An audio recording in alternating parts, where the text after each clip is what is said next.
If people think you're weird, but they have no problem with it, they leave you alone. They just live their life over here and they're not even aware of what you're doing. But if people are telling you that you're weird, and I'm not just talking about people coming up to you and saying you're weird, I'm saying they're telling you that you're weird through their behavior. They go out of their way to make you feel like you're inadequate, like you're different, like you should be bowing down to them. If you encounter any of these behaviors, then this person is going out of their way to make you feel weird. It's not enough for them to just one time think, oh, that person is weird, and to go and continue their life. You are triggering them. And what doesn't work is for you to bow down your head. We've all tried it, it doesn't work. This person will continue to do this until you actually stand your ground. So today we're talking about why this is happening, why you're actually triggering this person, what your responsibility in all of this is. At the end of the day is nothing, but you have a responsibility towards yourself to not get continuously abused, and how to change that dynamic. Because at the end of the day, what you want to do is be a person that's going to be the anchor, the tuning fork, and the other person adapts their behavior and their worldview according to you. Before we get started, I want to remind you, if you haven't done this so far, to download the free poster on the INFJ Epic Life Formula. And if you want to take it to the next level, then get the Energy Mastery course. Everything you need to know, you can find through the links in the description. I've experienced this many times in my life, that people go out of their way to make you feel like you and the way you see the world is not normal. And, I've had comments on my videos of, why would you confront another person? That's just going to create tension. You just go and leave and, leave that person alone. But in most cases, this is not possible. Maybe the person you're thinking about is a family member. Maybe the person that you're thinking about is a coworker. Maybe that's a person who, in some kind of way, is somebody that you want to be friends with, and you feel like they just have a problem with themselves, and that's why you're triggering them. Maybe you even want to help them. Well, of course, we have learned, on a theoretical level, you should not help people who treat you like this, but we have to understand that sometimes we think like, oh, they're suffering and that's why they're doing, and I'm not really suffering, through them telling me or showing me or trying to put me down. Okay, we get this. You can stand the pain. You can stay in that situation. Doesn't mean you have to. So let's really talk about what's going on.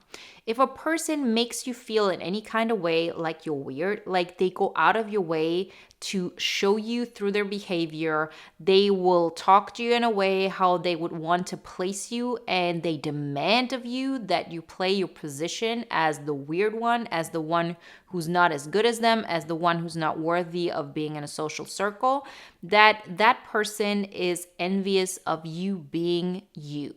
That does not mean that they want to be like you. What is actually triggering to them is the fact that you're not playing by any rules. Every single person is weird. Weird in the sense of we don't fit the mold. People often put that pressure on themselves to fit a certain mold of behaving in a way that is acceptable in society, in their version of society, because we all have different versions of what is acceptable or not, based on, who we are, based on where we live, and so on. But for this example's sake, let's say you're in one society and that person has a problem with you being your individualistic self. They think, how do you dare to be yourself? How do you dare to not play by society's rules? Everybody has to play by society's rules because they have to. So there are two aspects to this. First, of course, it's a matter of personality, because some people need to fit in more than others.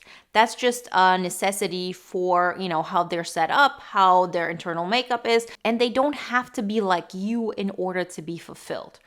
But at the same time, apparently they haven't found the equilibrium, because if they did, they would be totally fine with the fact that you're loving life, being the way you are, not needing to fit in, and they actually need to fit in.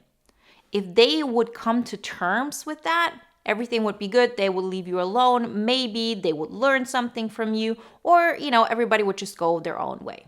So how do we get to a place where that person stops nagging you, where you feel like you're actually standing up for yourself without, putting the other person down? Because, very often we think, oh, that poor person, they're going through something and maybe I did something wrong. Maybe you did, but that doesn't justify any behavior on the other person's part just because they're in pain. That's just something we have to learn once and for all. So, how do we approach this? Well, the main point is to stop resisting. What I mean by this is very often the other person is trying to emotionally hit us. They're trying to put us down. And what do most of us who are on the other receiving end of this equation, what do most of us do? We say, I'm just not going to participate. I'm not going to put the other person down. I'm not even going to justify this with an answer because, they're just insecure. Has this really worked? If it has worked, great. But in most cases, it doesn't. Or even if it does, those are not the situations that we're talking about because those are not the situations that you're thinking about. If you have a person like this who approaches you in a way of, oh, they're insecure and they're projecting something and you don't engage, then this is a person you never think about again. They do their own thing, they go their own way, even if they're coworkers, they're just people that you don't have much in common with. The people that you're thinking about are people for whom this has not worked because it's a natural thing that we first off not try to engage in this. So if you have tried this out and you recognize no matter what I do, this person doesn't stop. They're not letting me off the hook. Then it's really time to do the next thing, which is to understand that I'm going to stand my ground. That does not mean that you actively have to fight against the other person, but it means that you are going to stay grounded in your reality and you're going to hold on to it like nothing else. So, for example, if you have somebody around you that is in a really bad mood and they're not okay with you being a happy-go-lucky person, then it's on you to be all of that. Not hide it, not pretend like you're not happy, but actually live it out. I've seen situations where people have actually left the house we were both visiting because they couldn't be around me because I was in a good mood and I wasn't affected by their bad mood, although everybody else was catering to them. I've also been in situations where a person tried to change me and tried to mold me and tried to tell me that the way I am is not okay, up until the moment where I stood up in full confidence. And in full confidence means that I stand up as somebody who's proud of myself. I'm not trying to pretend I'm weaker than I am. I lean into the things that matter to me and the things in which I'm good at. Very often when you're in this kind of situation, we actually dim those aspects of ourselves that would trigger the other person. What if we would do the exact opposite? What if we actually brought out more of what that other person is triggered by and say, I'm going to go all out? This is not about provoking the other person. But if they, for example, have a problem with the fact that you dress individualistically and you don't fit what society tells you to wear, this is of course a very superficial example, but it applies to everything. Then go all out. If you like those clothes, wear them. Wear them every day. Don't try to hide that aspect of yours in order not to trigger the other person. Very often we try to do everything in our power in order to not rock the boat. We will walk on eggshells and it just doesn't work. If it would work, I would say do it. You want to keep the peace, great, but it doesn't really work. The confrontations happen even on a micro level. That's why it's so important to go all out, because if you make it a non-negotiable, energetically speaking, by the way, the Energy Mastery course will help you with this, the other person has no other choice, because this is not happening on a conscious level.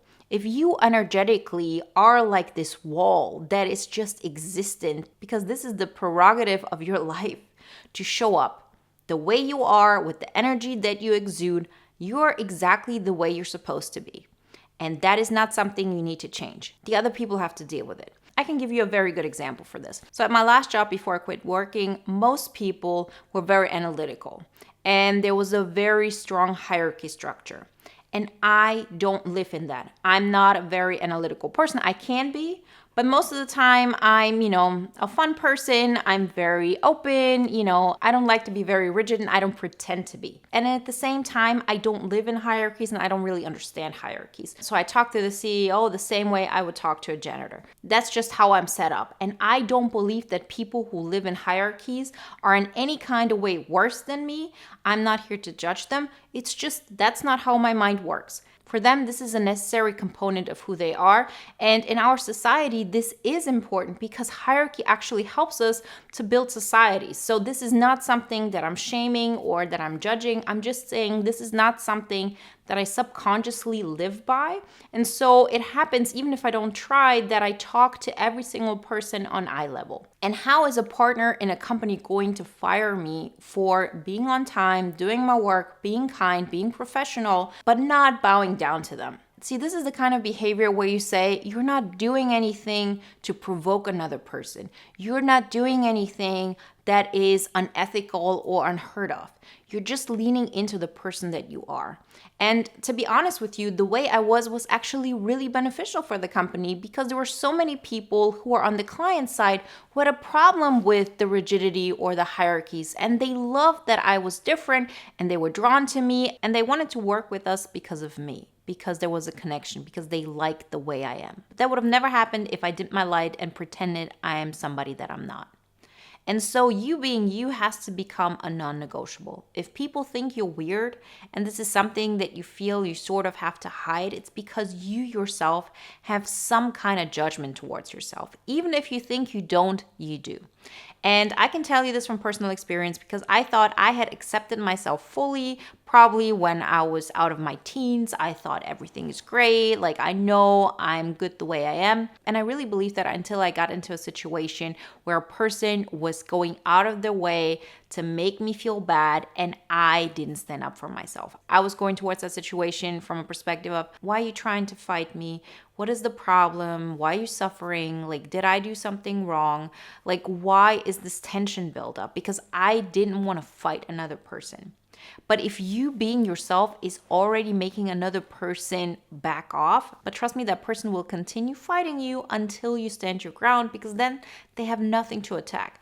If you stand in your full glory of this is who I am, you might say this is weird, but I have just accepted myself, even if those are parts of me that I've been ashamed of. But that's just who I am. Once you stand in that, like 10 toes down, what is a person going to say? This is not about hiding who you are. This is staying in it and showing it and not hiding it and being completely accepting of it. The more you accept yourself, the less other people are able to judge you in a way that matters to you. And the best part about it is you're actually doing other people a service as well. Because when you are okay with being yourself, even the people who put you down, it will be more of an opportunity for them to accept themselves. I've given this example before, but I think it's very, very telling. If you are acting towards another person in a way of, why are you trying to fight me? You know, you're a good person. What is the problem? What is triggering you? Why are you not accepting of yourself?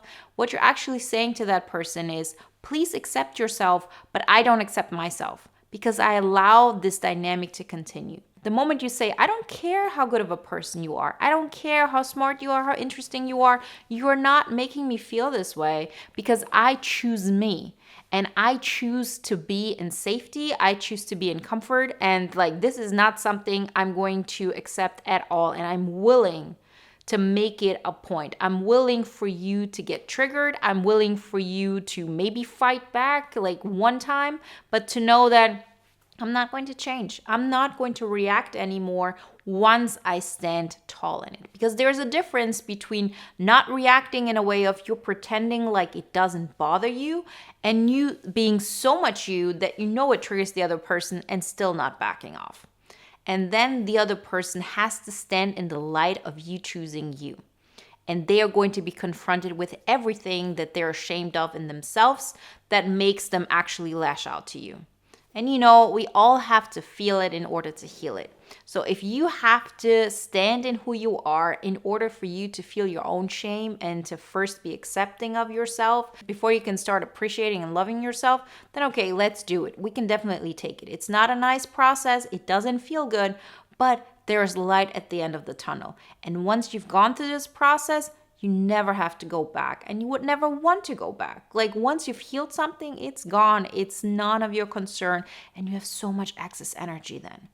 So when you have situations like this, see it as an amazing opportunity to actually get to the next level, to feel more like yourself, and to really set an example of what it means to accept yourself to such an extent that no matter what happens, you being you is a non-negotiable. You're not dimming your light, you're not pretending you're somebody else, and you'll be surprised how the people around you actually either change or get out of your way. Remember, if you want some more guidelines how to get this process started, get the free poster on the INFJ Epic Life Formula. And if you want to take to the next level, get the Energy Mastery course. Everything you need to know you can find through the links in the description. And if you want to watch another video now that is in alignment with today's topic, then check out the video you see on the screen right now. I'll see you in the next one. Bye, guys.